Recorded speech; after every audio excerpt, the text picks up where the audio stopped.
Je vais vous raconter l'histoire de l'homme qui a tout vu, tout vécu, qui détient la sagesse universelle, celle qui permet à tout homme d'être heureux. Elle se passe à Sumer, en Mésopotamie, il y a environ 5000 ans avant aujourd'hui. Elle a été écrite en cunéiforme, sur plus d'1 millier de tablettes d'argile. Elle est la première œuvre littéraire de l'humanité. Et cette histoire, c'est l'épopée de Gilgamesh. Elle nous parle d'exploits, d'aventures, d'amitié, de mort et de recherche d'immortalité. Gilgamesh est roi d'Uruk. Uruk, c'est aujourd'hui au sud de l'Irak. C'est un homme magnifique, avec une force prodigieuse. Il est courageux, mais c'est un tyran. Il est cruel, violent avec ses administrés, et ils sont terrorisés. Alors, ils vont demander aux dieux de les aider. Et les dieux vont créer un homme avec de l'argile, qui sera aussi fort que lui. Il s'appelle Enkidu. Ces deux rivaux vont se rencontrer et se combattre durant des heures. Et comme ils sont de la même force, le combat va se terminer. Il n'y a pas de vainqueur. Et ils vont tomber dans les bras l'un de l'autre. Et ils seront des amis inséparables. Pendant un certain temps, Gilgamesh laisse ses administrés tranquilles. Mais de nouveau, les deux amis sont en quête d'aventure. Ils vont quitter Uruk et aller vers la forêt des cèdres, qui est gardée par Umbaba, un monstre invincible. Ils vont convoquer les 13 vents qui vont enlacer le cœur d'Umbaba comme des serpents. Et il sera pétrifié. Et avec sa hache, Gilgamesh va tuer le géant. Auréolé de gloire, Gilgamesh est convoité par la déesse Ishtar. Mais il refuse ses avances, lui rappelant sa cruauté envers ses amants. Furieuse, elle demande au Père des dieux, Anu, d'envoyer sur la ville le taureau céleste. Chaque fois que le taureau bat le sol, il y a 100 hommes qui tombent. Mais les deux amis triomphent à nouveau et sauvent Uruk de la destruction. Pour les dieux, ils sont allés trop loin.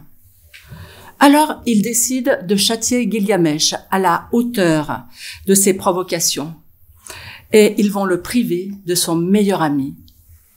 Ils vont faire mourir Enkidu.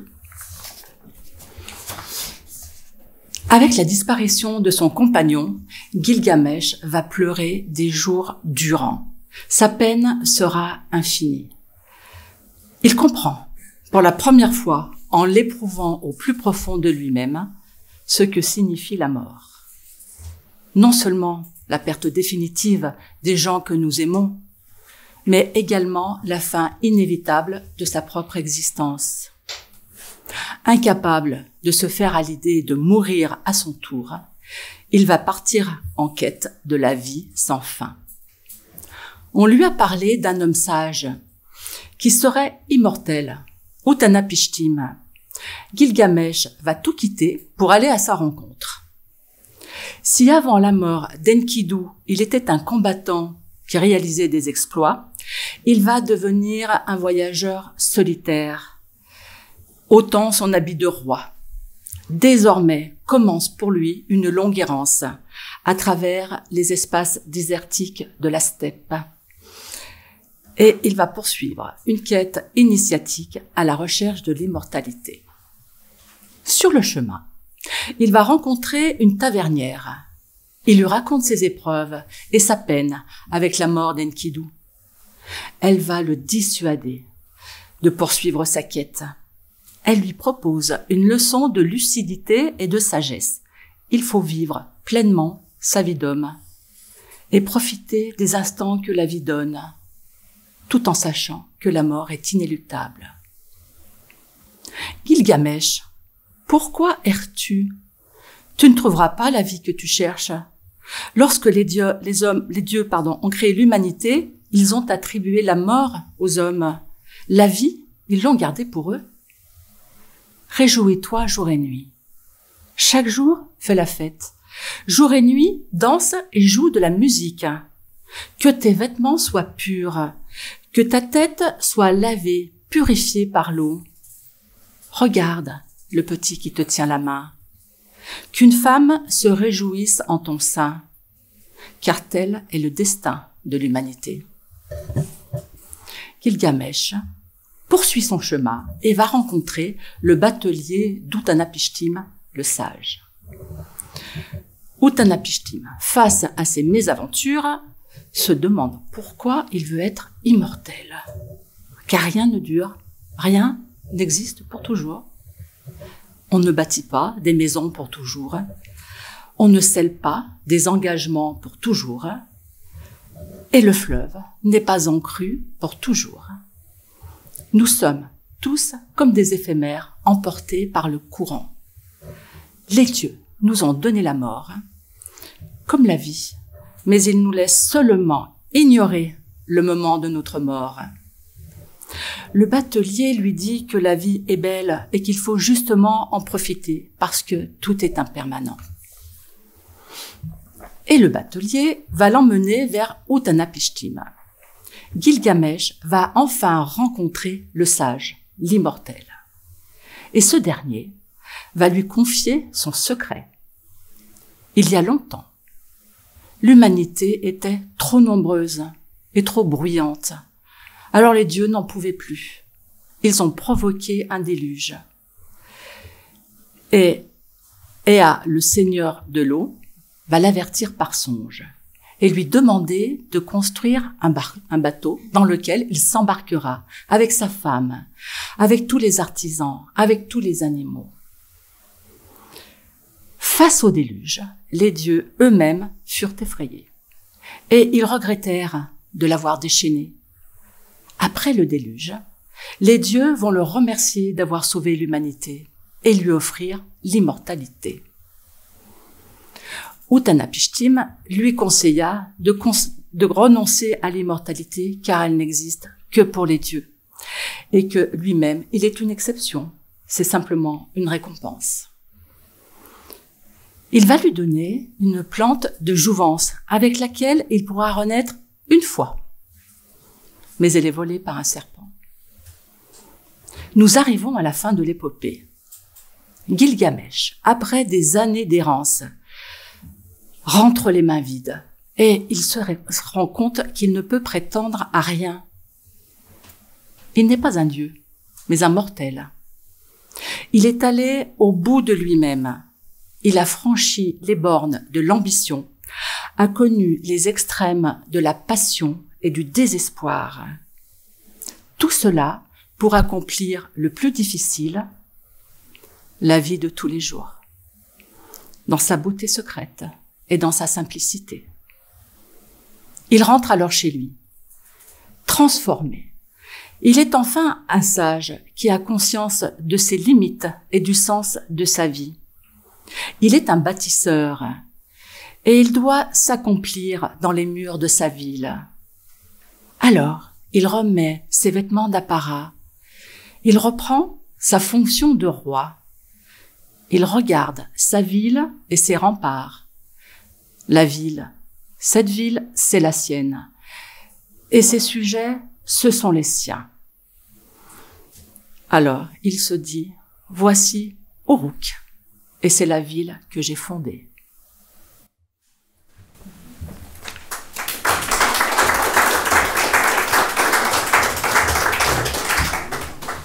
Merci Frédéric. Donc voilà, au commencement était donc le mythe. De tout temps, les hommes ont raconté des histoires. Réelles ou inventées, là n'est pas la question. Et tous ces récits ont nourri notre imaginaire. Pourquoi ? Parce que quelles que soient les époques et les circonstances, quelle que soit leur origine géographique, donc la langue dans laquelle ils ont été imaginés, pensés, contés et ou écrits, Donc leur langage est en fait universel parce qu'il nous touche tous. Il touche notre moi profond, notre intériorité, il résonne à notre âme. Alors, me direz-vous, qu'est-ce que cela a à faire avec la philosophie? Et pourquoi une école de philosophie va s'intéresser à la mythologie? Alors déjà, comme vous allez le voir, parce que les philosophes de l'Antiquité eux-mêmes se sont intéressés à la mythologie. Et les philosophes que l'on appelle présocratiques utilisaient la mythologie comme source d'enseignement. Et que Platon lui-même, qui connaissait la puissance et la force des mythes, utilisait le mythe comme support d'enseignement. Donc le plus célèbre, qui est toujours étudié de nos jours, est le mythe de la caverne. Parce qu'il avait l'intuition que les mythes étaient d'une force telle qu'ils pouvaient traverser les siècles. Et aussi parce que la mythologie et la philosophie, chacun à leur façon, nous amènent à une recherche, une quête individuelle sur nous-mêmes, sur le monde qui nous entoure, et vont jusqu'à changer le regard que nous pouvons avoir sur nous-mêmes et sur le monde qui nous entoure. Donc, loin d'être antagonistes, la mythologie et la philosophie sont en fait liées. La philosophie est dans la continuité de la mythologie, et je dirais même que la philosophie est la fille de la mythologie.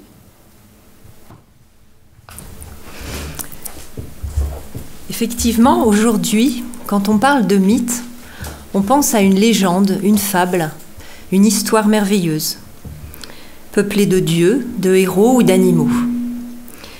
Certains pensent que les récits mythiques sont un peu comme les histoires qu'on raconte aux enfants.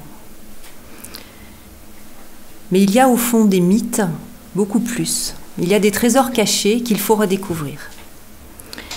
Alors tout d'abord, interrogeons-nous sur l'origine des mythes. D'où viennent-ils ? Toutes les civilisations ont eu leurs mythes fondateurs. Prenons l'exemple de la Grèce. La mythologie grecque serait née à partir de religions primitives des peuples de Crète. On a retrouvé des traces de l'existence de mythes qui remonteraient à 3000 avant Jésus-Christ. Mais les premiers textes rédigés qui nous sont parvenus ne datent que du 7e siècle avant Jésus-Christ. C'est à cette époque que sont apparus 3 grands recueils de mythes classiques. Les 2 premiers, écrits par Homère, sont l'Iliade et l'Odyssée, qui mettent en scène le héros Ulysse, dont Raphaël et Dorota nous parleront tout à l'heure. Le 3e, c'est la Théogonie, du poète Hésiode, qui raconte comment le monde a surgi du néant, avec la naissance des dieux, et ensuite celle des hommes. Alors à cette époque, comment les gens vivaient avec la mythologie ? Contrairement aux religions anciennes, la mythologie grecque ne faisait pas appel à un enseignement spirituel. Elle faisait partie intégrante de la vie des Grecs. Alors les gens pensaient que les dieux vivaient sur le mont Olympe, qu'ils avaient une forme humaine et des sentiments humains. Les récits mythiques mettaient en évidence les faiblesses des hommes face au pouvoir immense de la nature qui était contrôlé par les dieux. Plus tard, les Grecs ont eux-mêmes expliqué comment la mythologie s'est développée. Certains disent que les mythes seraient des distorsions de l'histoire et que les personnages mythologiques seraient des héros glorifiés par le temps. Alors d'où vient le mot mythologie ? Étymologiquement, mythos en grec ancien signifie parole, récit, légende.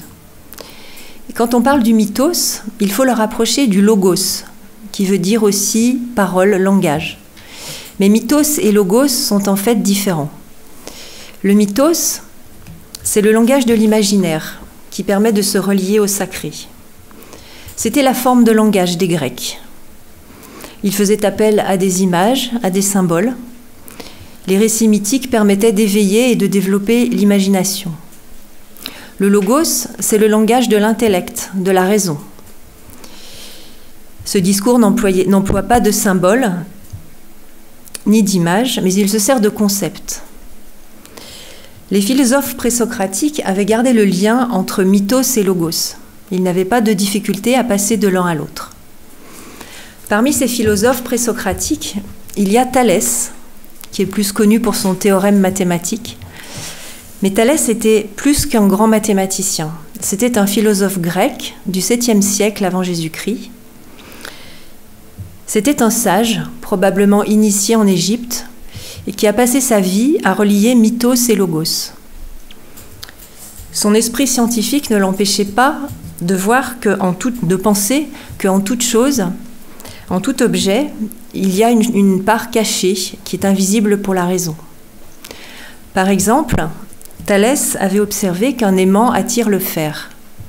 Et il voyait dans ce phénomène comme un indice qu'en toute chose apparemment inanimée, il y a une âme, et donc une part divine. Thalès avait une intuition qui lui venait des dieux, et qui lui permettait de faire des prédictions et d'avoir des visions. On voit bien que Thalès captait les choses par intuition. Et le mythos, c'est justement un procédé inductif, intuitif, alors que le langage du logos, c'est un procédé déductif, où seulement la raison est utilisée. Après Socrate, on s'éloigne du mythos pour arriver à une philosophie qui a exclu le mythe. Le logos a supplanté le mythos. Autrement dit, le sacré n'a plus sa place dans notre société aujourd'hui.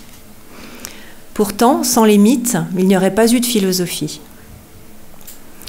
De la même façon qu'il y a deux hémisphères dans notre cerveau, le cerveau droit, intuitif, créatif, et le cerveau gauche, logique et rationnel, il y a deux manières d'appréhender la réalité. La première, c'est par la voie du mythe, de l'imaginaire, donc avec des images. Et la deuxième, c'est par la voie du logos, de la raison, avec des concepts. Mais la sagesse, c'est de se servir des deux en les reliant. Et tout l'enjeu pour nous, aujourd'hui, c'est de relier mythos et logos. Alors redécouvrons les mythes, identifions-nous à ces personnages et faisons émerger la raison divine qui est cachée dans ces histoires merveilleuses.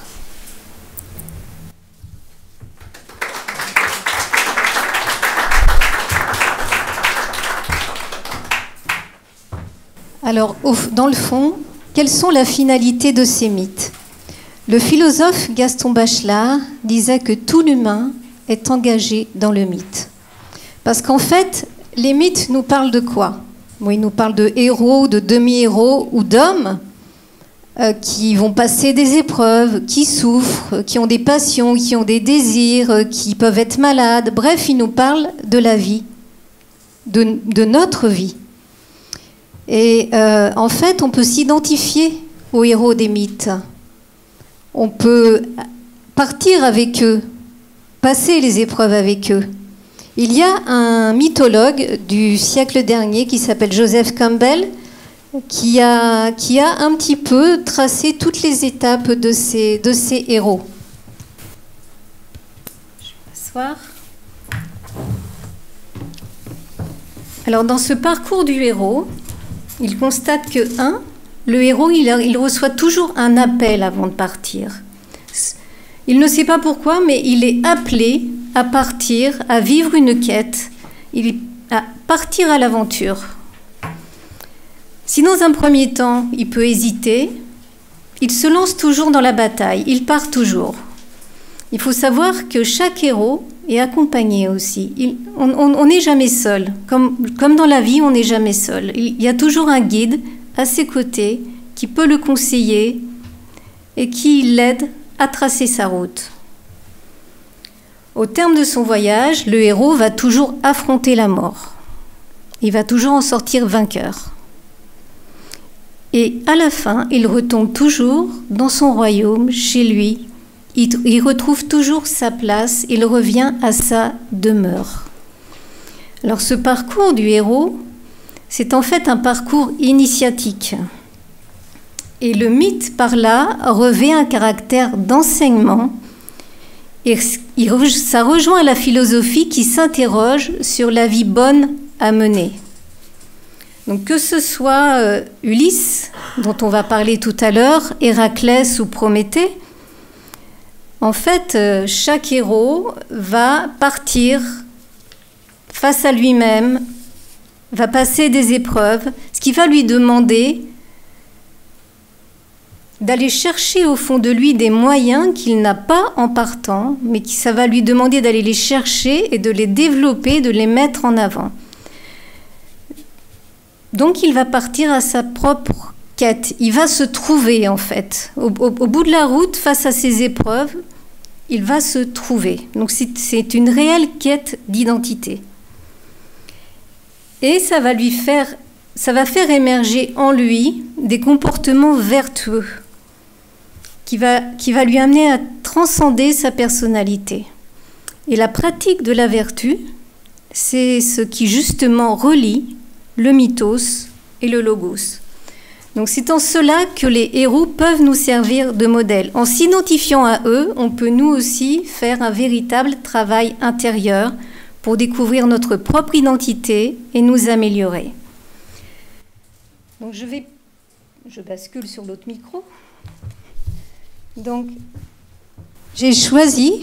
nous avons choisi pour mieux comprendre ce parcours de héros, donc nous allons partir de l'exemple d'Ulysse, parce que le mythe d'Ulysse, donc écrit par Homère, est aussi la matrice de la philosophie ancienne, grecque. Donc j'ai fait un schéma au tableau, et ça représente en fait la vision ternaire qu'avaient les philosophes grecs. Donc c'est 3 cercles qui représentent le corps, l'âme, l'esprit. Donc le corps étant le 3e cercle, donc c'est le cercle des croyances. Le 2e cercle, c'est la philosophie. Le 1er cercle, l'esprit, c'est la sagesse. Alors par analogie, nous avons transposé ça par rapport au parcours d'Ulysse. Donc le 3e cercle, le cercle des croyances, c'est la guerre de Troie. Le 2e, c'est la navigation, c'est son retour, c'est là où les épreuves se passent. Et le 1er cercle, c'est le retour à Ithaque. Alors ce qui est intéressant de voir, c'est qui est le maître à bord dans chacun de ces cercles. Donc le 3e cercle, c'est la guerre de Troie. C'est le chaos, c'est le monde des opinions, des croyances. Et qui est maître à bord dans ce cercle? C'est l'ego personnel. Donc là, on peut dire que l'on est hors de soi. Ou alors en colère, mais une extrême colère, parce que bon, là, c'est la guerre. Et là aussi, on peut dire que notre conscience est peu élevée dans ce cercle-là. On fait surtout appel à nos instincts. Quand la guerre est finie, Ulysse il décide de rentrer chez lui, parce qu'il a quand même toujours cet objectif en tête. Même à la guerre, il ne le perd pas. Donc il prend la route avec ses marins et on va passer dans le cercle de la navigation. Et c'est là où ont lieu toutes les épreuves. Il a beau vouloir revenir, il ne va pas y arriver tout de suite, il va passer 10 ans avant de rentrer chez lui. Et c'est là où il va devoir retrouver l'identité qu'il avait perdue ici. Et on appelle ce cercle le cercle de la philosophie, parce que même si c'est toujours le moi personnel qui est maître à bord ici, c'est le moi personnel qui accepte de faire face aux épreuves pour partir à sa propre conquête. Donc c'est le cercle des chercheurs de vérité qui vont mener un combat intérieur pour se trouver, se retrouver et se dépasser. Donc une fois toutes les épreuves passées, Ulysse va rentrer chez lui. Il rentre chez lui, on va dire, dépouillé. Il retrouve son royaume, il retrouve sa place, sa demeure. Et là, en fait, c'est le soi qui est maître à bord, qui devient maître à bord. Le soi est chez lui. Donc je vais laisser Dorota et Raphaël nous parler plus profondément du mythe d'Ulysse. Merci Virginie.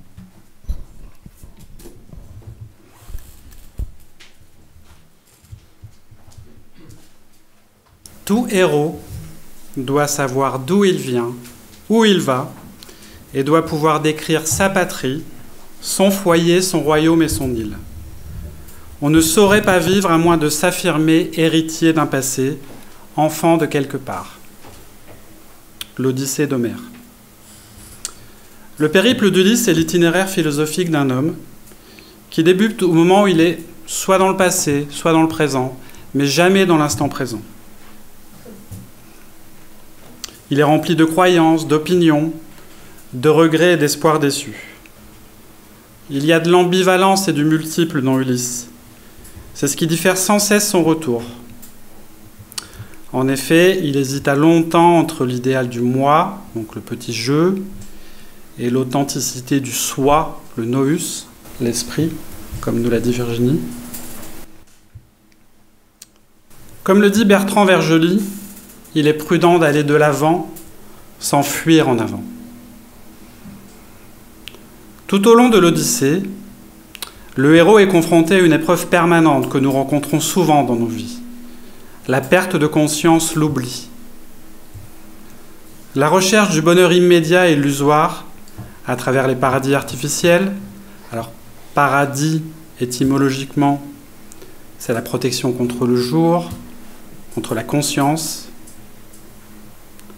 L'excès de confort matériel engourdit la conscience et annihile notre volonté. C'est aussi l'oubli qui est la cause de l'errance.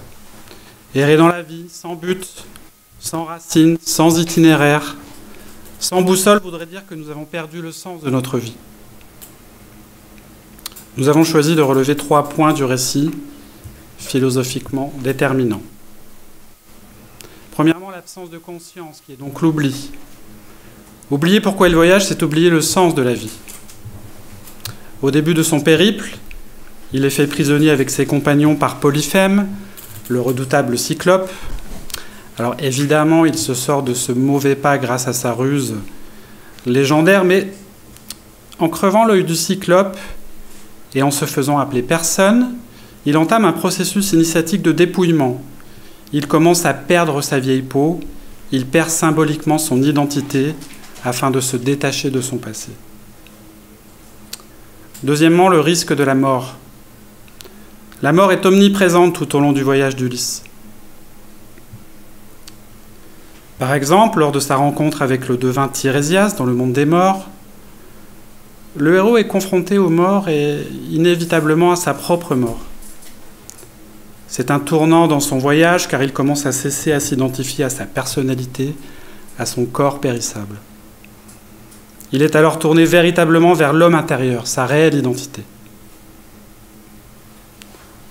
Troisièmement, la question d'immortalité. L'île où habite Calypso représente le passé du héros, le monde matériel où il est piégé dans la caverne de la nymphe. En effet, pour le retenir à ses côtés, Calypso lui promet l'immortalité. Donc le renoncement d'Ulysse au confort et à l'immortalité physique est sa dernière épreuve pour son accomplissement spirituel. En se libérant, il prend la route de l'Est, c'est-à-dire qu'il se lève, élève sa conscience en direction de son futur, sa réalisation en tant qu'être. Du point de vue philosophique, le héros développe dans cette étape les vertus de renoncement, d'engagement et de fidélité.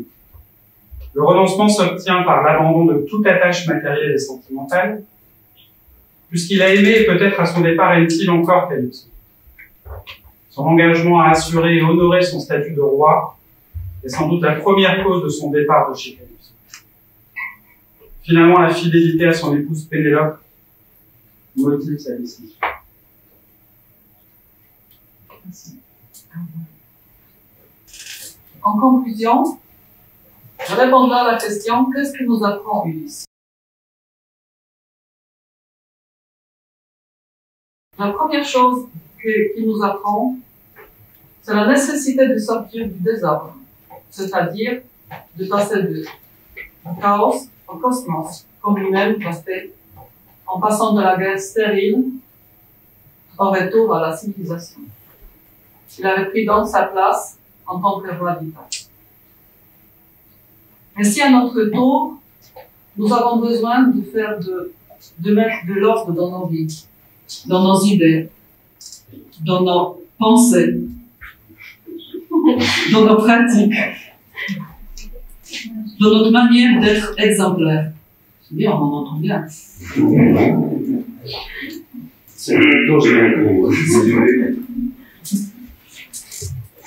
La deuxième chose qu'il nous enseigne, c'est assumer que la vie est un voyage avec une destination. Nous devons assumer que la vie, qui est un parcours, a une destination. Nous allons quelque part, nous sommes enfants de quelque part. Nous devons savoir où nous allons. C'est bien. Quel est notre quelque part? Quel est notre Ithaque vers laquelle nous nous dirigeons? Ainsi, nous récupérerons notre mémoire, d'où nous venons, pour construire notre Ithaque dans la direction de notre idéal.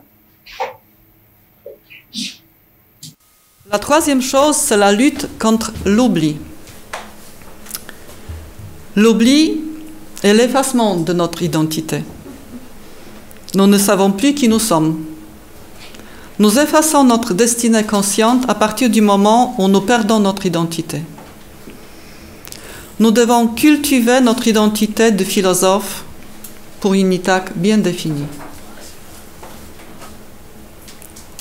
La quatrième chose, c'est préférer la vie mortelle consciente à l'immortalité inconsciente. C'est savoir renoncer à un monde de plaisir facile afin d'assumer notre mortalité consciente. Je dirais notre humanité. L'humanité qui est en nous. Comme l'aurait dit Confucius, apprendre à être humain, c'est toute une vie. À nous donc de savoir quel humain nous sommes, quel humain nous voulons être, pour répondre à l'engagement de notre propre humanité. Ensuite, Ulysse nous montre la présence consciente, qui est permanente. Il est constant dans l'exemple de la présence d'esprit, de la capacité d'être là et de rebondir.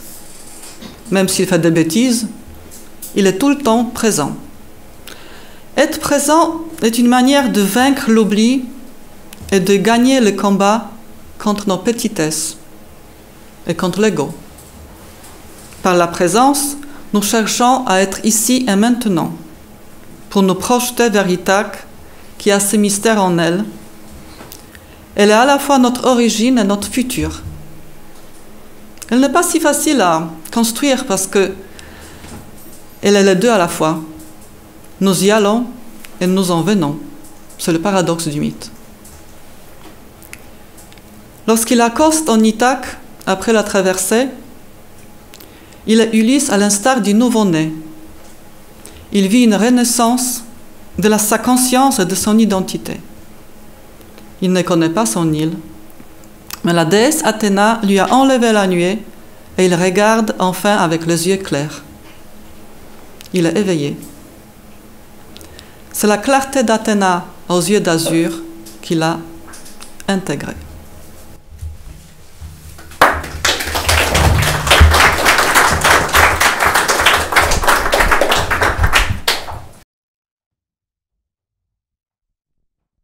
Comme nous venons de l'entendre, les mythes sont vraiment des extraordinaires et de précieux enseignements pour notre vie d'homme.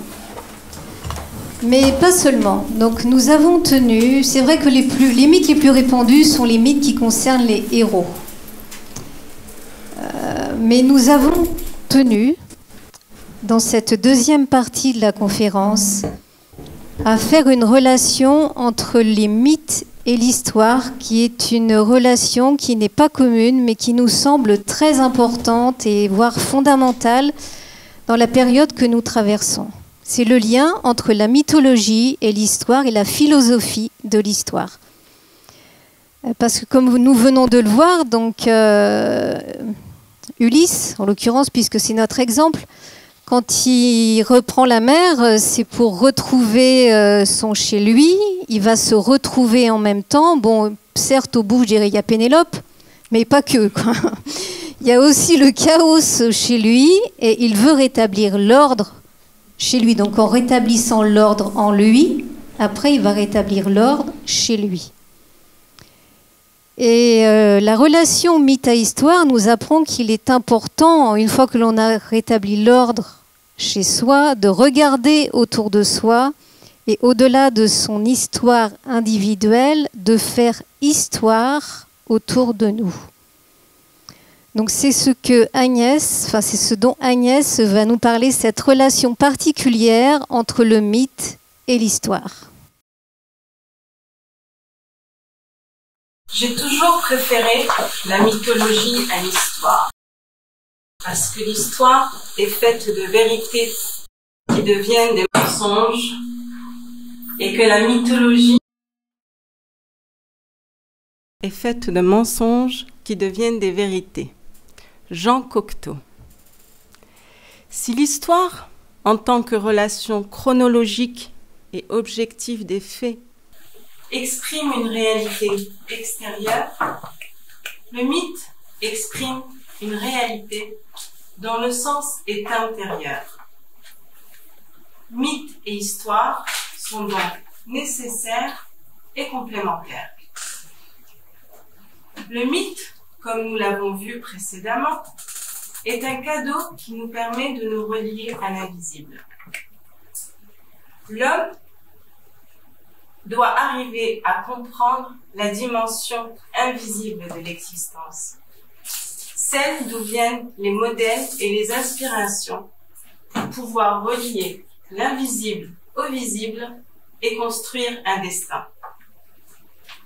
Dans ce sens, chaque grande civilisation a eu son mythe fondateur. Ces mythes n'ont pas pour finalité d'être objectifs, mais sont avant tout créateurs. Ils parlent d'une réalité qui n'existe pas encore, mais qui se crée peu à peu en imprégnant la conscience de ces récits, symboliques, porteurs des valeurs qui doivent s'incarner. Ils sont une part constitutive de l'identité des peuples ou des civilisations et constituent un modèle hors de l'espace-temps qui enracine dans l'origine l'identité d'un groupe. Ainsi, l'évolution des différentes périodes historiques trouve son incarnation dans le processus d'incarnation des archétypes dans l'histoire. Chez Platon, les idées sont les archétypes des choses, leur modèle exemplaire. Certaines civilisations ont préféré le bon, d'autres ont préféré le juste et d'autres ont préféré le beau. Ce sont les grandes idées fondamentales qui sont à la base des modèles historiques. L'humanité, tend vers des archétypes et s'en éloigne, apparemment seulement pour en actualiser d'autres. L'histoire danse avec le mythe dans un rythme à 4 temps. Telle une flamme olympique qui ne doit jamais s'éteindre, la conscience du monde ne s'éteint jamais. Chaque civilisation est porteuse de sa lumière, qu'elle ravive, entretient et transmet à la nouvelle civilisation lorsque celle-ci arrive à son terme. Ainsi, nous pourrions dire que la naissance et la mort des civilisations suivent un modèle de cycle semblable à celui des saisons. Donc, on a un petit schéma sur le tableau que je vais vous expliquer. Donc, on commence par l'hiver, qui est celui de la mort de l'ancienne civilisation et la naissance de la nouvelle. C'est le numéro 1. Puis arrive le printemps. Donc, la courbe remonte. On est au numéro 2. C'est la montée de la nouvelle civilisation avec une identité propre à elle et différente de l'ancienne civilisation. Arrive le numéro 3 qui est l'été, qui est l'apogée de la civilisation. Et le 4, son déclin, donc sa mort. On va prendre l'exemple de la civilisation romaine pour imager tout ça. Donc Rome est née en 753 avant Jésus-Christ. Elle est née de 2 mythes fondateurs. Le premier est la filiation troyenne d'aînés, fils de Vénus, déesse de l'amour. Le second est le mythe de la naissance des jumeaux, plus connus, Romulus et Rémus, fils de Mars, nourris par une louve. Donc le mythe romain est l'alliance entre deux personnages divins, Mars et Vénus, et d'ailleurs l'anagramme de Romain et Amor. Donc, après, nous avons le printemps. Donc la République, montée de la civilisation romaine avec une nouvelle identité différenciée des origines grecques et étrusques. Et là se constitue une triade divine majeure, Jupiter, Junon et Minerve. Puis arrive l'été, l'Empire, l'apogée de la civilisation romaine. Donc on est au numéro 3. Rome règne sur le monde connu à l'époque et les deux concepts d'universalité et humanité s'imposent. Puis, comme toute civilisation, arrive l'automne, le déclin, à partir du IIIe siècle et la chute de Rome au Ve siècle, en 473 exactement après Jésus-Christ. Alors la chute de Rome est la conséquence d'une décadence interne. Les systèmes s'effondrent toujours de l'intérieur et Rome n'est pas tombée à cause de barbares, mais comme toutes les civilisations, par perte de l'idéal et de la force morale. Mais en même temps, quelque chose d'autre se prépare, le haut Moyen-Âge et la civilisation chrétienne. Désormais, se déploie la guerre des mythes entre chrétiens et romains. Dès qu'un système s'effondre, arrive à fin de cycle, un autre prend la suite. Et la friction entre les deux est très forte. L'un tirant vers le passé, l'autre vers l'avenir. Donc pour une lecture métaphysique de l'histoire, il est donc important de regarder la trajectoire des civilisations et pas les faits marquants. Prendre de la hauteur pour voir l'horizon historique et pour intégrer les causes et les trajectoires. Analyser et comprendre comment les conséquences ont orienté l'histoire. D'autre part, en étudiant des civilisations, nous remarquons que les nouvelles civilisations ne sont pas nées de majorité comme on pourrait le penser, mais plutôt de minorité. Celles-ci partagent une profonde envie de changer le monde extérieur pour créer une nouvelle civilisation qui se rapproche plus de celle de Platon et de ses archétypes, donc du vrai, du juste, du bon et du beau. Cette minorité, inspirée par un nouveau cycle et une nouvelle trajectoire différente, mais avec une origine et un but identiques à l'origine de la civilisation précédente. Et si nous transposions tout ceci au monde actuel ? Nous pourrons alors constater que nous vivons aujourd'hui une période de transition où le monde capitaliste se bat pour continuer à survivre, mais de l'autre côté, silencieusement, discrètement, une nouvelle civilisation se crée. Nous sommes donc en plein hiver. En effet, notre société actuelle est affectée par des bouleversements très profonds qui touchent des aspects essentiels de l'identité collective et individuelle qui vont au-delà des causes purement économiques et remettent en question une vision du monde aujourd'hui en crise. La désacralisation de nos sociétés, le détournement de l'imagination et la fonction symbolique ont coupé l'homme moderne de ses racines, de son identité et l'ont plongé dans un profond désarroi métaphysique par la perte de sens et de valeur. Par exemple, aujourd'hui, nous fêtons Noël, nous fêtons Pâques de façon purement commerciale. On a oublié le sens profond de ces fêtes, qui est magnifique d'ailleurs, et on est resté sur l'apparence. Ainsi, reconnaître l'influence de notre imaginaire sacré et comprendre qu'il est non seulement le moteur de nos crises, mais qu'il a aussi les clés de notre renouveau. Il est donc nécessaire de concilier raison et imagination, logos et mythos, car le dialogue de la raison avec l'imagination développe le sens de l'analogie. et la complémentarité et rend capable de représenter le monde à travers une logique d'inclusion. Et c'est une composante essentielle de l'équilibre psychosocial, car cela permet de gérer les incertitudes et les doutes. Pour Jung, philosophe du siècle dernier, pionnier de la psychologie profonde, avoir de l'imaginaire, c'est jouir d'une richesse intérieure.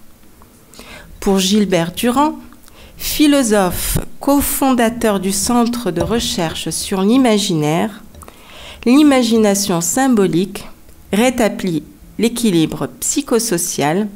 Elle permet de se représenter le monde de soi-même et de se situer. Donc avoir de l'imagination, c'est devenir capable de voir le monde dans sa totalité, au-delà des parties qui le composent. En manquer, au contraire, nous coupe de notre réalité profonde de la vie et de notre propre âme, car les images permettent d'intégrer des vécus et des compréhensions qui dépassent le concept et la simple rationalité. Et aujourd'hui, malheureusement, on se rend compte que l'amoindrissement de la capacité imaginative rend l'homme mécanique, incapable de se régénérer et de se ressourcer en lui-même, et donc dépendant en permanence de stimuli extérieurs.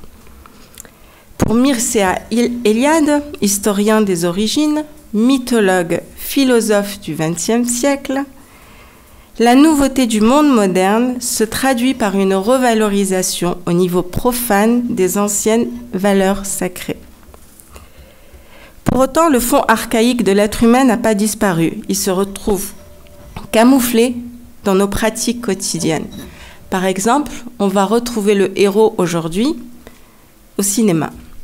Dans les différentes sagas, Star Wars, Le Seigneur des Anneaux, James Bond, Mission Impossible, Spider-Man, Superman, et il y en a des tonnes comme ça. Donc pour conclure, nous allons dire que nous vivons aujourd'hui une période dans laquelle nous avons encore plus besoin de nous relier à notre mythos, afin de pouvoir discerner les vrais enjeux et défis individuels et collectifs.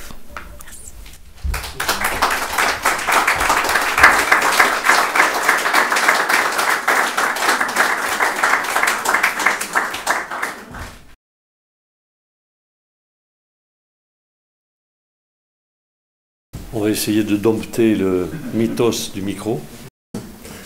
Vraiment désolé de vous avoir infligé nos limitations technologiques, mais peut-être c'est un gage de l'avenir d'apprendre à se passer de la technologie. Peut-être, peut-être. Ou disons à être moins dépendant, on va le dire comme ça. Bon.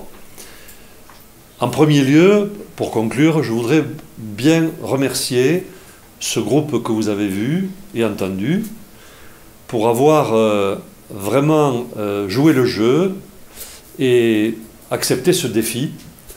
Ce ne sont pas des conférenciers professionnels et nous travaillons ensemble dans cette école de philosophie pour pouvoir découvrir la philosophie en profondeur par la pratique. Et une de ces pratiques, c'est d'accepter de s'exposer, de prendre le risque, de se tromper.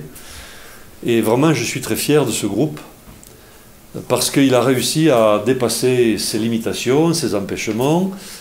Nous avons travaillé ensemble sous la direction et la baguette magique de Virginie aussi, notre méthodologue, on va dire ça comme ça, non ça, bon, peu importe, voilà, qui a vraiment permis à ce que le travail soit fait en profondeur et que on vous donne en quelque sorte une synthèse qui évidemment ouvre largement des portes. Il ne s'agit pas ici d'être exhaustif, mais loin de là, mais au moins d'essayer de se situer dans les enjeux qui sont les nôtres dans ce début du XXIe siècle, puisqu'il s'agit vraiment de comprendre que la réconciliation des contraires, la capacité d'harmoniser ces contraires, qui sont justement exprimés à travers le mythos et le logos, est vraiment l'enjeu du futur. Nous avons fait l'expérience d'une société rationaliste, matérialiste. Nous avons vu les effets qu'elle produit sur les comportements humains, qui sont le seul réel thermomètre. Hein. C'est malheureusement pas, pour la vision actuelle, c'est pas l'économie qui mesure la performance de la société, mais vraiment les comportements humains. Et c'est bien ce thermomètre-là qu'il est intéressant de regarder. Et donc, nous avons besoin profondément de refonder les comportements de base dans la société si on veut envisager le futur de façon plus sereine, plus apaisée et surtout plus reliée. C'est intéressant de regarder de plus près les modèles présocratiques parce qu'ils sont l'exemple de comment une société inspirée par la sagesse conduit d'une certaine manière, avec le temps, à la réussite sociale et économique. C'est-à-dire le problème est à l'envers. On va essayer d'imaginer différemment ce qui se passe à Milet avec Thalès. Un des prétendus fondateurs de la philosophie, hein, sans lui enlever toute son aura et toutes ses qualités, mais en tout cas, quand Thalès fonde son école, et Milet n'est pas une cité très florissante, c'est un endroit où il se passe des choses, économiquement c'est un petit carrefour, mais le drainage de la sagesse va permettre d'amener à Milet des mouvements de population, des philosophes, des commerçants, des scientifiques, et curieusement, une forme d'agrégation va se construire autour de cette expérience et va rendre cette cité beaucoup plus performante économiquement, socialement, grâce à la sagesse, grâce à la vision que Thalès et son école avaient mis en place. Quand on a découvert un certain nombre de papyrus de différentes origines de cette région qu'on appelle la Ionie, qui est la zone actuellement turque qui s'avance sur la Méditerranée, on a découvert que, contrairement à ce qui avait été affirmé au XIXe siècle et au début du XXe siècle, Thalès n'a pas inventé la philosophie rationnelle, et loin de là. On a des preuves archéologiques aujourd'hui qui montrent que Thalès officiait de façon officielle, dans le temple de Didyme, à 16 km de Milet, qui est un temple d'Apollon. Et que, régulièrement, dans son activité de philosophe et de scientifique, il allait vers le temple pour y faire des offrandes, pour avoir une pratique plus de nature religieuse que de nature philosophique. Et c'est ça qui est très surprenant. Parce qu'on a à peu près évacué aussi de ses fondateurs de la philosophie rationnelle, Pythagore, qui était aussi en rapport avec ce génie apollinien, qui se réclamait d'ailleurs en tant que fils d'Apollon, et qui avait des pratiques équivalentes qui montrent bien que les racines profondes, les racines cachées de la philosophie, puisent sans racines dans les modèles mythiques ancestraux du monde grec. Donc on ne peut pas faire table rase de l'histoire de la philosophie, parce que grâce à l'histoire de la philosophie, on découvre que ses origines sont profondément enracinées dans le langage du mythe, qui est la première façon d'exprimer les grands concepts philosophiques. Bien sûr, il était nécessaire de les rendre accessibles, et probablement pour cette raison, les sages ont décidé de les orchestrer de façon plus rationnelle pour permettre à des profanes, entre guillemets, de pouvoir accéder à des concepts qui permettraient de calculer la sagesse comme des comportements et pas comme simplement des connaissances. C'est ça qui est la clé, en fait, du grand passage. Et comme vous l'avez compris, à travers Gilgamesh, à travers Ulysse, à travers Héraclès, quand on creuse un peu et qu'on essaie de décoder le langage du mythos pour y trouver ses racines profondes, on se rend bien compte qu'il s'agit de parler de vertu, de changement de comportement, de confrontation, de défi, de remise en cause, et que c'est la seule façon réelle pour l'être humain de progresser, de devenir meilleur, et par la même occasion aussi de transformer la société. C'est la raison pour laquelle, aussi tout à l'heure, Agnès nous a parlé de la philosophie de l'histoire, qui est cette vision évidemment assez difficile à accepter par rapport au modèle, puisqu'elle signifie très clairement que notre civilisation est en déclin. Voilà, il faut dire les choses comme elles sont. Et que nous avons la responsabilité, dans cette époque, la responsabilité collective, de construire un nouveau modèle. Et c'est bien ça la difficulté. C'est que la capacité de se réinspirer, de nouveau de capter l'essence des mythes, sans vouloir reconstruire du passé, mais au contraire innover pour un futur différent, va nous donner les moyens de la transformation intérieure de l'homme qui est indispensable comme préalable à toute transformation sociale. Dans le grand théâtre politico-médiatique qui nous est copieusement servi quotidiennement, aucun programme, je dis bien aucun programme politique ne parle de la transformation nécessaire intérieure de l'être humain. C'est pas vendeur du tout. Pas vendeur du tout, du tout. Et c'est parce que justement c'est pas vendeur que c'est par là qu'il faut passer. Et on sait très bien que les grandes mutations qui sont indispensables pour affronter le futur vont venir de la capacité individuelle de s'investir dans des transformations intérieures et de réconcilier la voix de l'homme extérieur avec la voix de l'homme intérieur. Parce que c'est ce dont il s'agit. Le mythos et le logos sont simplement des formes d'expression pour le logos de l'homme extérieur et pour le mythos de l'homme intérieur. Sans se combattre, sans rentrer en conflit, les deux sont indispensables et nécessaires puisqu'ils sont des moyens d'exprimer pour l'homme extérieur des réalités inspirées de l'homme intérieur. Donc le travail de fond de la philosophie, c'est justement celui-là.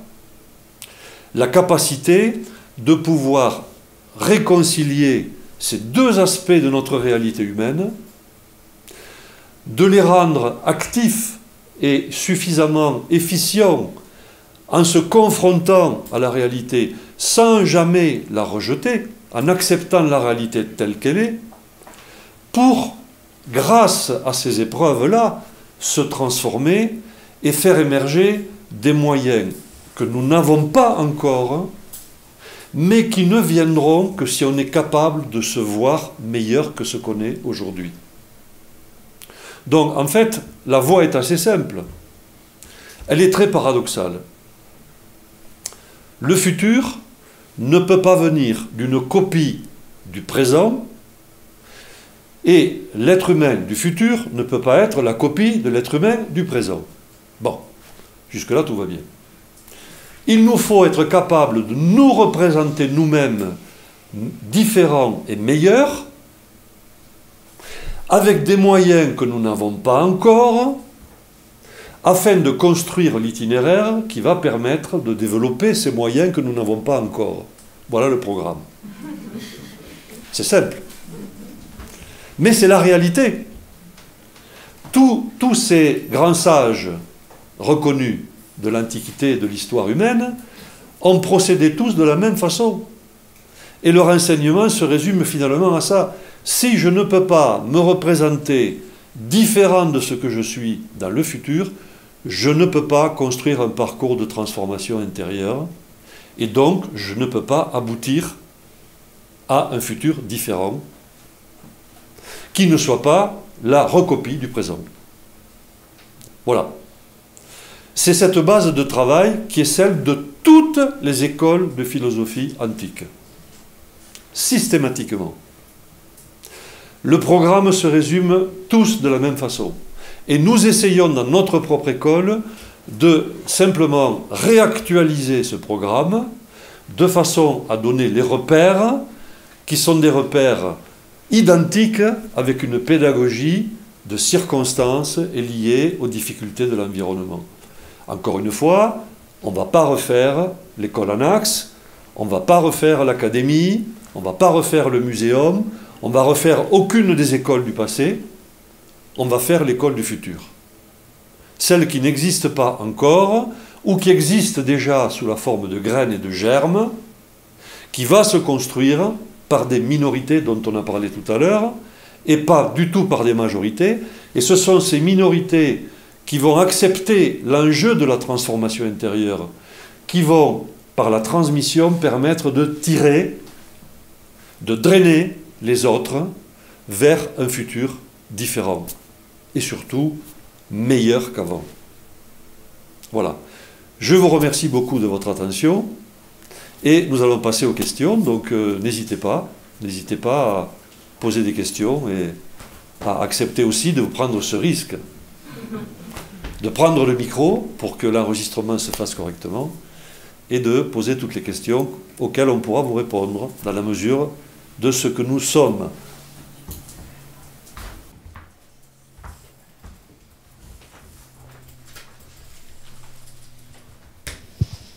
Avez-vous des questions? Une question. Ouais. Alors, je suis très admirative de la démarche et surtout de la volonté que ça témoigne, dont ça témoigne. Enlevez le masque, merci beaucoup. Je vous en prie. Mais on a vu à travers ce schéma, en plus moi je suis ingénieure donc ça me parle beaucoup parce que ça ressemble à des sinusoïdes qu'on voit beaucoup en technique justement. Et du coup ça évoque beaucoup en fait un schéma très très cyclique qui est répétitif et auquel on n'échappe pas. Et vous avez conclu avec le fait qu'éventuellement on pourrait créer quelque chose de meilleur. Et donc quelque part, ça manque un petit peu d'humilité si je me permets, parce que ça veut dire qu'on pourrait faire mieux que tout ce que les autres ont fait jusqu'à présent, parce qu'à chaque fois on voyait qu'on était à la phase déclinante à un moment donné, et que nous finalement, on essaierait quelque part de refuser cette pente descendante et d'aller au-delà. Donc c'est très motivant quelque part, mais pourquoi est-ce qu'aujourd'hui nous, est-ce que c'est parce qu'on est héritier de toutes ces anciennes civilisations et qu'on a justement l'occasion, alors ça peut être un piège aussi, hein, de pouvoir justement avoir accès en partie, parce qu'il y a beaucoup de choses, hein, c'est aussi le piège justement. Est-ce que c'est parce qu'on serait éventuellement les héritiers de ces civilisations-là qu'on y arriverait, ou est-ce que du coup on essaierait juste de recréer ce schéma, de remonter en fait la pente, et qui finirait par descendre aussi? Je ne sais pas, c'est ma question. Bon, il y a plusieurs questions dans la question. Hein. Bon. Alors je vais essayer de synthétiquement répondre. Bon, la première chose à accepter, c'est que tout l'univers fonctionne par cycle. C'est-à-dire qu'une des caractéristiques de notre univers, c'est la cyclicité. Bon. À des échelles micro, macro, nano même, on est dans la cyclicité. Et donc, de façon étrange, qui peut prétendre que si tout l'univers est dans la cyclicité, l'histoire, elle, ne le serait pas? Par un bienfait du hasard ou du destin, ou je ne sais pas quelle caractéristique inconnue, l'histoire ne peut pas être cyclique. C'est faux. Manifestement, elle est cyclique, et le recul historique qui maintenant est suffisant permet de le constater de manière efficace. Bon. La vision linéaire d'un progrès constant qui nous conduit vers un paradis où la machine gère tous les problèmes est définitivement mort depuis longtemps. Bon. Et on sait que le futur sera ou ne sera pas technologique, sera ou ne sera pas économique. Ça, c'est le premier point. Partant de cette base de départ, qui consiste à accepter que notre civilisation va disparaître, voilà, il y a deux questions ou deux attitudes possibles. Soit on attend que une ère messianique nouvelle arrive et qu'un messie religieux, politique, scientifique ou autre amène toutes les solutions toutes faites dans un plateau et nous disent voilà, vous n'avez qu'à faire ceci et le problème est résolu. Ça, c'est un comportement, c'est une tendance d'attendre un sauveur. Voilà, nous sommes tous baignés et imbibés de judéo-christianisme, donc l'attente d'un sauveur qui va résoudre tous nos problèmes reste une pathologie majeure dans les comportements sociaux, quoi qu'il arrive aujourd'hui. Bon. Du point de vue philosophique, on sait que ça ne marche pas et que ça ne fonctionne pas comme ça. Bien. Donc, la solution, c'est d'accepter, dans l'incertitude d'un futur qui est, forcé de le constater, assez trouble et assez confus, voilà, il faut trouver des solutions qui permettent de passer une époque, on va dire, de brouillard, appelons-la comme ça, dans laquelle va se produire naturellement une émergence, comme elle s'est déjà produite dans l'histoire à de nombreuses reprises. C'est-à-dire que si on analyse les périodes obscures de l'histoire, il y a toujours à un moment donné une émergence qui se produit et qui permet de faire sortir un modèle, voilà, pas parfait, mais qui va apporter un certain nombre de propositions et de solutions, qui va drainer de plus en plus de gens qui vont adhérer à ce modèle et qui va permettre de reconstruire un futur. Voilà. Ça, ce n'est pas prétentieux de le dire, puisque aujourd'hui, personne ne peut dire quel est le modèle qui va être le bon modèle. Ça, ce serait prétentieux, hein, de dire, voilà, nous avons la solution, voilà le plateau, tout est dedans, vous faites ci, vous faites ça, et la question est résolue. Non, ce n'est pas du tout comme ça que ça se passe. Aujourd'hui, un certain nombre d'activités, de transitions se produisent à l'échelle de la planète, et des tentatives sont faites, et peut-être, parmi ces tentatives très nombreuses, l'une d'elles va réussir à fleurir. Qu'est-ce que ça veut dire fleurir? Ça veut dire drainer autour d'elle une forme d'agrégation, d'un nombre suffisamment d'individus pour que la bascule se produise à l'échelle collective et que quelque chose de nouveau puisse exister pour le futur. Voilà. Donc, je ne pense pas que ce soit prétentieux que d'avoir cette posture, puisqu'elle n'est pas une posture attentiste, elle est une posture active, puisque nous n'attendons de personne une solution, sauf de nous-mêmes, à travers le travail intérieur et la recherche de notre propre transformation. C'est la base de toute action philosophique, quelle que soit l'époque. Les philosophes, à toutes les époques, étaient les garde-fous de l'histoire. C'est-à-dire qu'ils sont toujours intervenus dans les moments de passage pour servir un peu de barrière à l'inhumanité. Aujourd'hui, on dirait que ce sont des lanceurs d'alerte. C'est un mot à la mode, hein, voilà. Bon. Mais ce sont des lanceurs d'alerte qui existent depuis bien avant Thalès.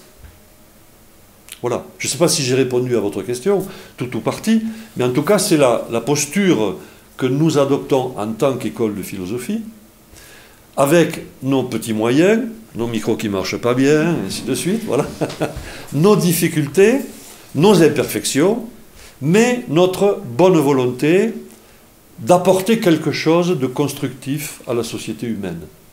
Voilà. Et de mettre notre énergie à disposition de la société pour accompagner la transition. C'est pour ça qu'on parlait tout à l'heure, Adeline parlait du volontariat, comme un des aspects, hein, à travers, disons, notre action collective, la philosophie, la culture et le volontariat, parce que la restitution de notre propre expérience et de notre propre vécu est prédominante dans notre recherche. Quand nous avons participé au World Cleanup Day il y a quelques semaines de ça, des voisins du quartier sont venus pour participer avec nous à l'action, spontanément. Ils se sont renseignés, ils ont vu qu'il y avait quelque chose pas loin de chez eux, et ils sont venus.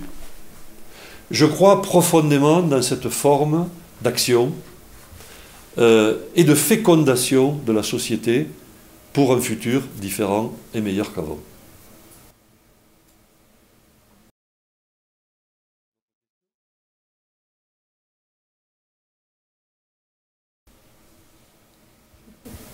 Oui. Un instant, je vais donner le micro.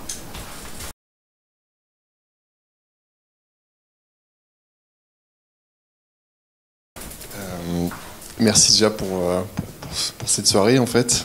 Moi ce que j'ai compris c'est que là on est en train d'être dans le déclin, que du coup on est en train de se déconstruire, un peu si on revient sur l'histoire d'Ulysse.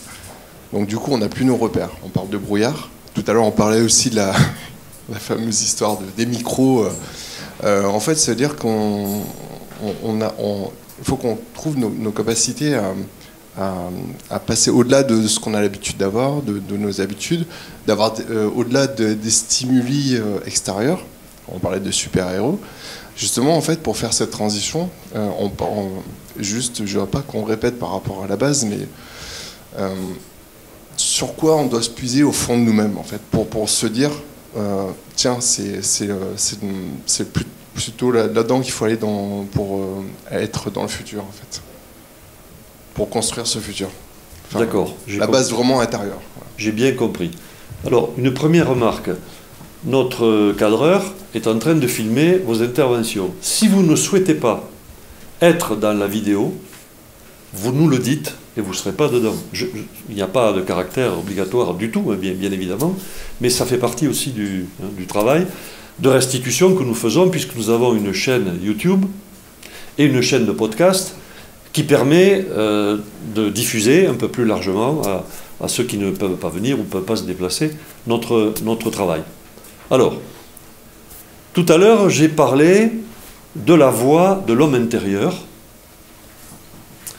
comme un itinéraire incontournable, on va dire ça comme ça, pour pouvoir enraciner nos comportements dans d'autres repères.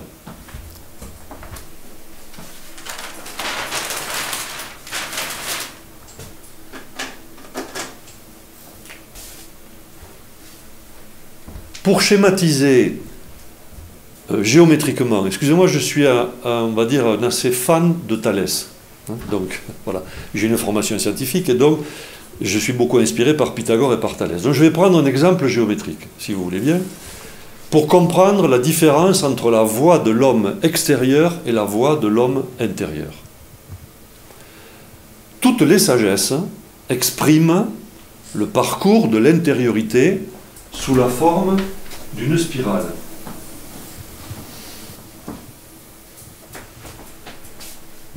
Dans laquelle on peut se représenter un peu ce que les Grecs appelaient le mont Hélicon. D'accord ? Donc, une spirale mise en 3 dimensions, ça donne un hélicoïde qui va aboutir vers un centre sommet.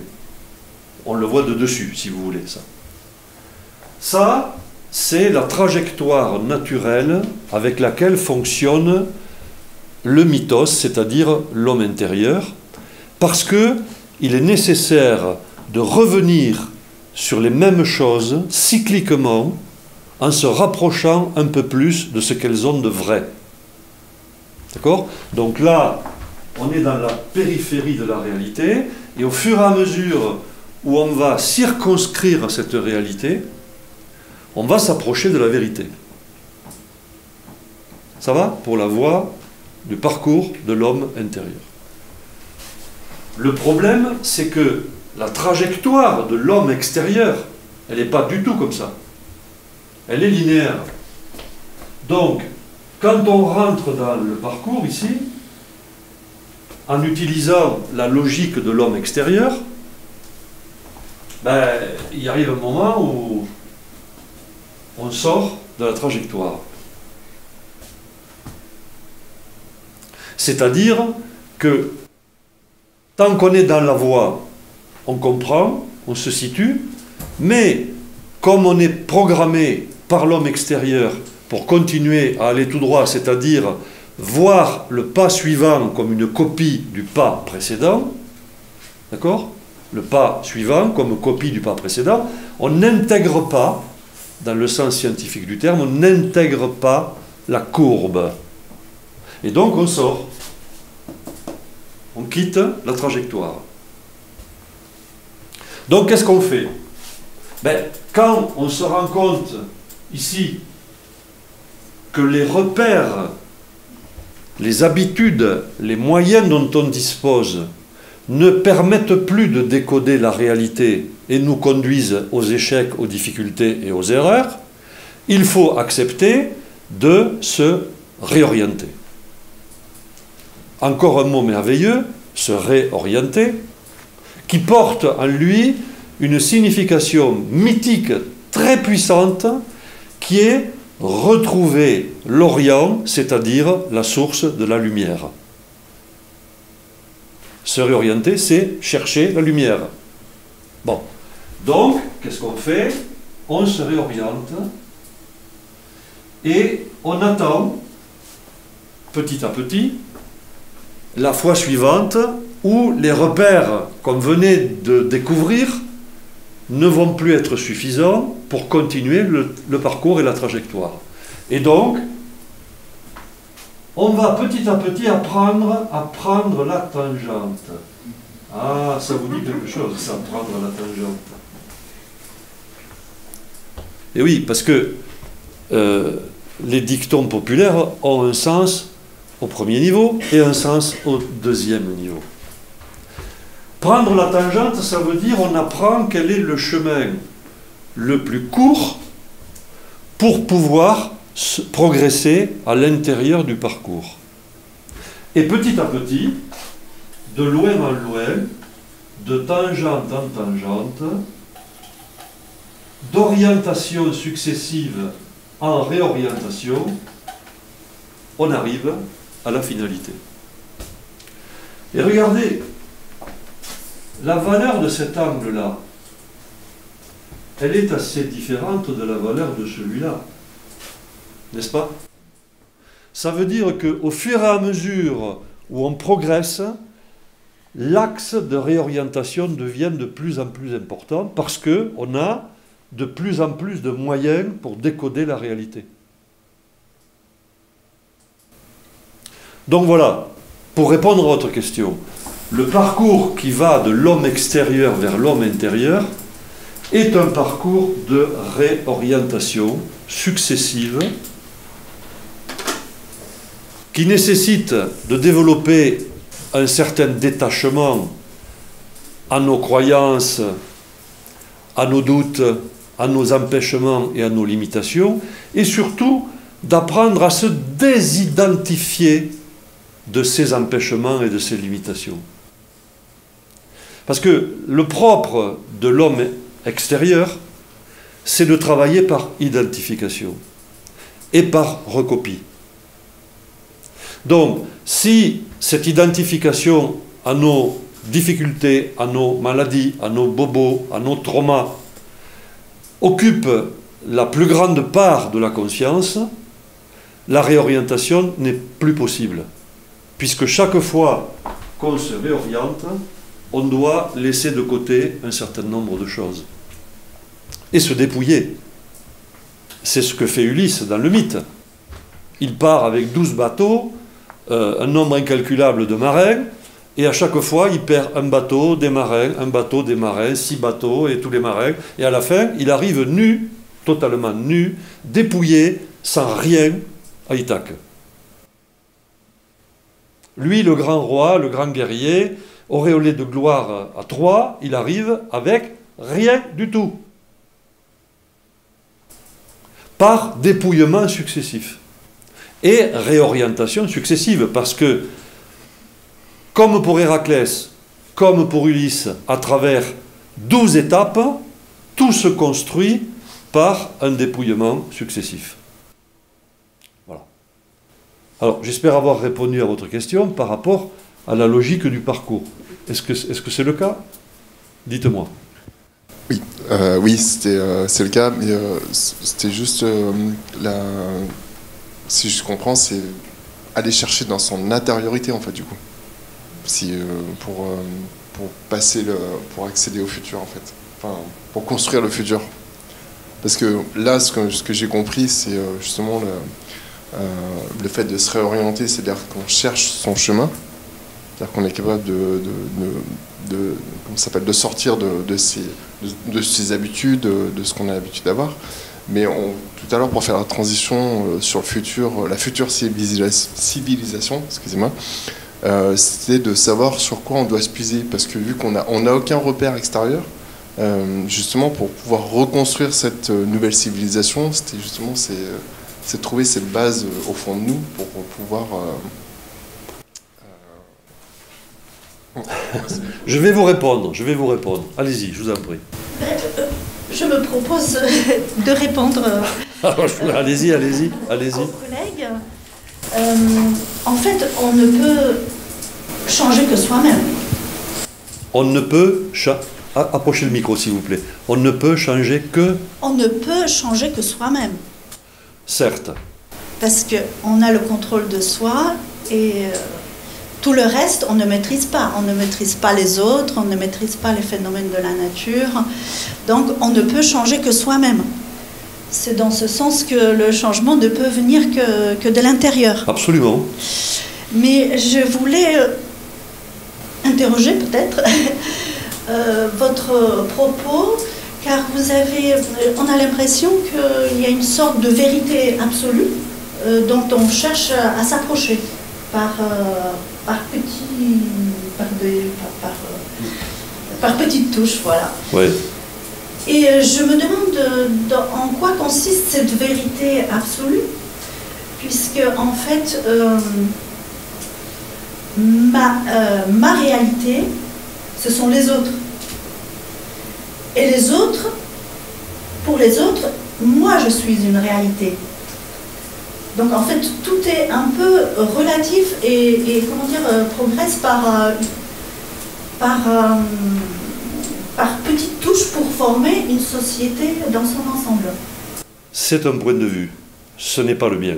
Je comprends, c'est juste comme ça Non, mais je peux répondre. Vous avez terminé?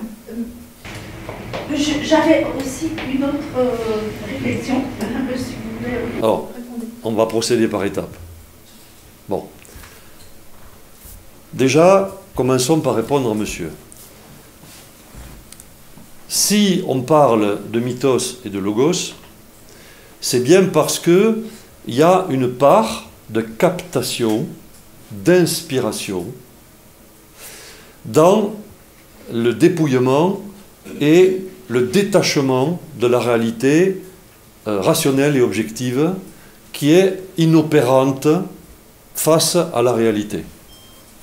D'accord? C'est-à-dire que le fait d'être dépossédé de moyens efficaces pour résoudre les problèmes auxquels on est confronté, à un moment donné, alors nous oblige à prendre des antidépresseurs pour certains, bon, pourquoi pas, mais il y a d'autres voies que celle-là, et en particulier, essayer de retrouver le contact avec l'intériorité, l'inspiration et la captation, c'est ce que j'appelle se réorienter. C'est-à-dire que ce mécanisme qui consiste à regarder la réalité sous un autre angle, parce que c'est ça que ça veut dire, regarder la même réalité sous un autre angle, est un outil pour développer la captation. Voilà. Bon. Donc ça c'est pour la première partie du sujet. Par rapport à votre remarque, je ne crois pas que du point de vue philosophique, on peut se définir par rapport aux autres. C'est-à-dire que notre identité profonde n'est pas révélée ou révélable par des réalités extérieures. Les réalités extérieures à nous ne sont que des témoins, ne sont que des situations et des circonstances qui nous mettent face à nous-mêmes pour que la résolution se fasse à l'intérieur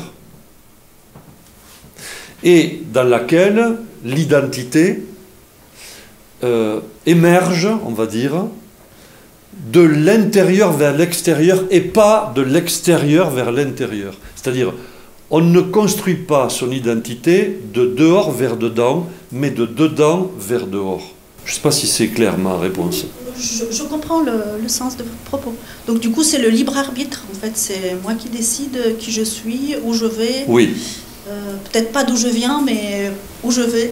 Oui, c'est-à-dire que c'est un bien grand mot, je décide. Je tente d'agir par rapport à des circonstances qui vont me répondre, qui vont me renvoyer ma propre image dans ma capacité de résoudre les conflits de l'existence. D'accord ? C'est-à-dire, c'est ma capacité de résoudre les conflits de l'existence qui est l'élément révélateur. C'est le thermomètre de la sagesse, si vous voulez. Le thermomètre de la sagesse, c'est est-ce que je suis en mesure d'assumer ma double nature matérielle et spirituelle? Est-ce que j'arrive à concilier ces deux extrêmes contraires? Est-ce que je suis capable de les faire cohabiter dans mon cadre de vie?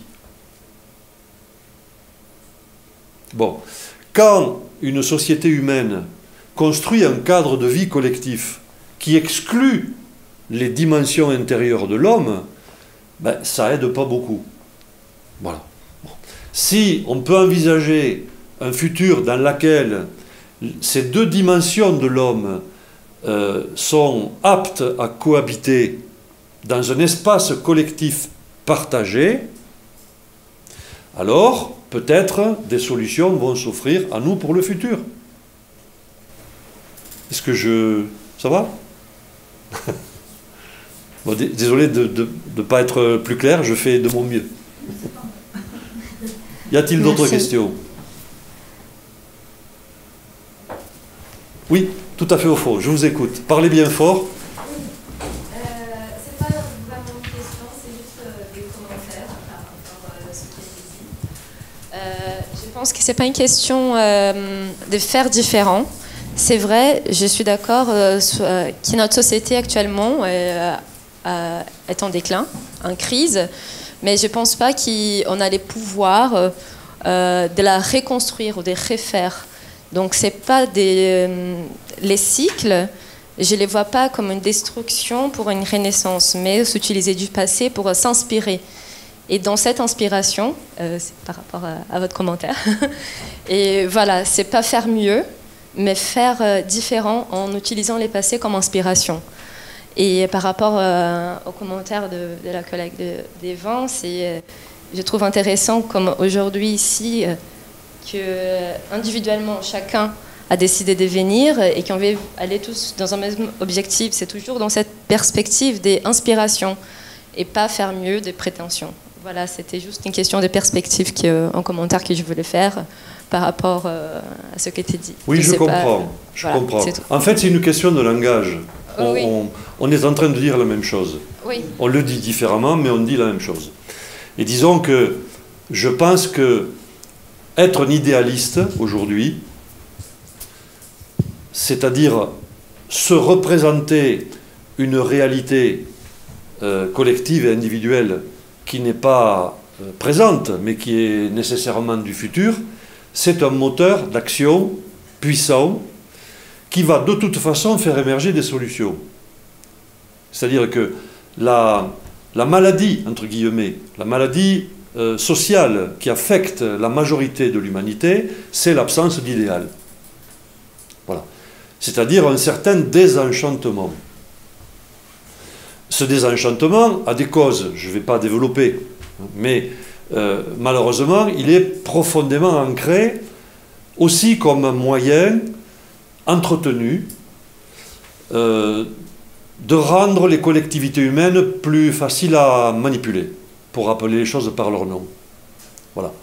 Donc, le danger que représente le réenchantement est actuellement une source majeure du combat, sans être dogmatique, entre des forces plutôt lumineuses et des forces plutôt obscures, pour le dire de façon le plus simple possible. Voilà. Et donc, la capacité de nous réenchanter nous-mêmes, de réapprendre à s'émerveiller, comme dit Bertrand Vergely, est un facteur décisif parce que c'est un moteur intérieur puissant qui permet de sortir de la torpeur et de l'attentisme. Et c'est ça la proposition de la philosophie aujourd'hui, comme c'était ça la proposition de la philosophie hier. Et dans ce sens, je suis tout à fait d'accord qu'il est indispensable de s'inspirer du passé, pas pour en répéter les formes, mais pour en répéter l'esprit. Les formes seront fatalement nouvelles. Mais le combat intérieur de l'homme est un invariant total pour l'espèce humaine. Il a toujours été celui-là et il sera toujours celui-là. C'est la capacité de concilier ces contraires qui est l'élément déterminant pour prendre ce virage qui permettra de construire, sans parler d'un résultat, mais au moins l'image d'un résultat capable de réenchanter la société humaine au sens large. On va s'arrêter là pour aujourd'hui. Je vois avec mon regard insistant d'Adeline, mais on va s'arrêter. Merci. Et vraiment en vous remerciant beaucoup d'être venu déjà. C'est un vrai plaisir de partager. Remercier de nouveau l'équipe qui a préparé cette soirée, parce que c'est une vraie réussite.